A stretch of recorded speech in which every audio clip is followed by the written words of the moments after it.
आयुर्वेद के अनुसार जो भोजन करने का नियम है एकदम स्पष्ट नियम है, और इनका यदि हम पालन करते हैं तो बीमारी बहुत कम आती है, क्योंकि सबसे ज़्यादा बीमारियां भोजन के अनियमित तरीके से और गलत तरीके से करने से आती हैं।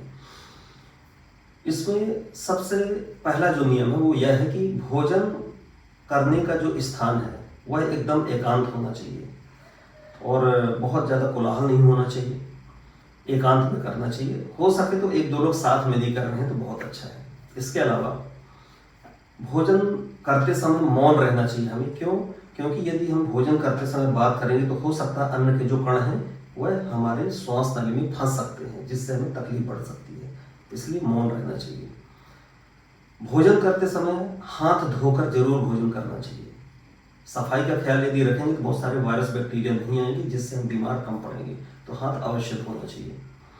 भोजन करते समय अच्छे विचार रखना चाहिए। गुस्से में कभी भी भोजन नहीं करना चाहिए। शांत चित्त में ही भोजन करना चाहिए। इसके अलावा भोजन करते समय ढीले वस्त्र ही पहनना चाहिए। ढीले वस्त्र पहनने का अर्थ यह है, यदि आपने पैंट में बेल्ट वगैरह लगाया है तो उसको ढीला कर लें, उतार लें।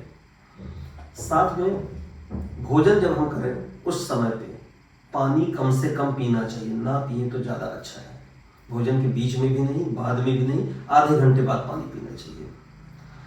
भोजन करने के बाद मूत्र त्याग अवश्य करना चाहिए, मतलब पेशाब करने के लिए जाना चाहिए। क्यों? यदि हम मूत्र त्याग करते हैं तो इससे मूत्र संस्थान की जो बीमारियां होती हैं वो नहीं होती, ना के बराबर होती हैं। इसके अलावा भोजन के बाद दांतों में जो फंसे हुए अन्न के कण होते हैं उनको अवश्य निकाल देना चाहिए। निकालने के लिए सोने की सलाई या चांदी की या तांबे की या पीतल की, या तो फिर नीम की सलाई, नीम की लकड़ी की सलाई का इस्तेमाल करके जो अन्न कण फंसे होते हैं उससे अन्न कण निकाल देना चाहिए और कुल्ला कर लेना चाहिए।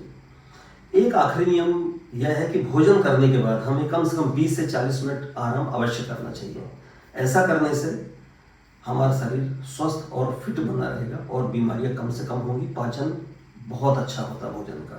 इसलिए इन नियमों का जो भी व्यक्ति पालन करेगा उसको बीमारियां कम से कम आएंगी। तो इनका पालन अवश्य हमें करना चाहिए।